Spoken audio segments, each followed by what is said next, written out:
l'histoire commence il y a 20 ans avec la médecine générale. Pourquoi la médecine générale? Parce qu'il y a 20 ans, on commençait à constater qu'on avait des problèmes pour recruter des nouveaux médecins généralistes. On avait élaboré 3 pistes pour revaloriser la médecine générale. La première, c'était qu'il fallait former des médecins généralistes. Deuxième grand problème, c'était les astreintes, les gardes.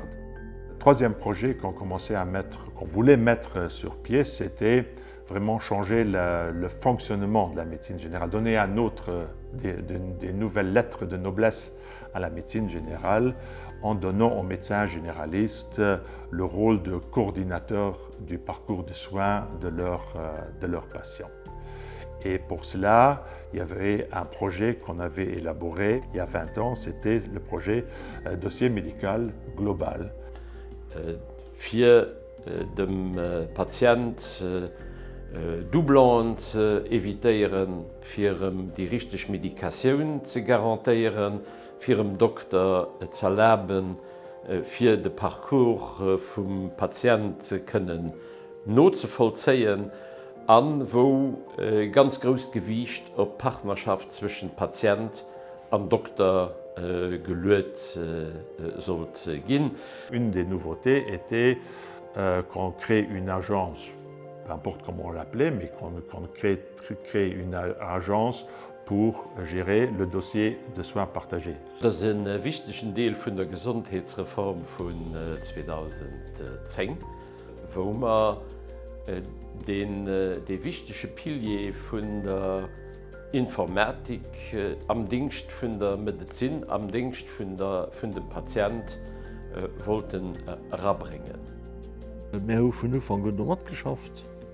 Wir sind auch an der E-Santé am Verwaltungsrat, weil das interessiert, dass die Daten, die den Patienten betreffen, auf eine einfache Art und Weise können geguckt gehen, wenn notwendig.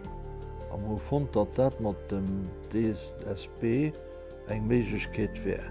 Und natürlich auch an der Vielfalt, wie Gesetz gemacht wird, ist geguckt, dass der Rechte vom Patienten, die Sicherheit und alles auch mitgebracht werden.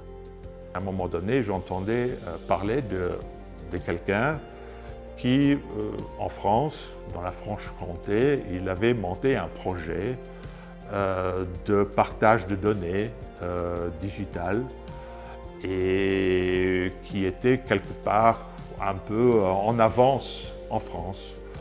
Eh bien, je suis arrivé en 2012 pour mettre en place cette agence e-santé, qui est un groupement d'intérêt économique, qui est issu d'une loi de 2010 portée par le législateur pour mettre en place en particulier un dossier de soins partagés et puis de rédiger une stratégie pour développer la digitalisation. Hervé Barche a réussi à créer ces autoroutes d'échange de données au fil des années.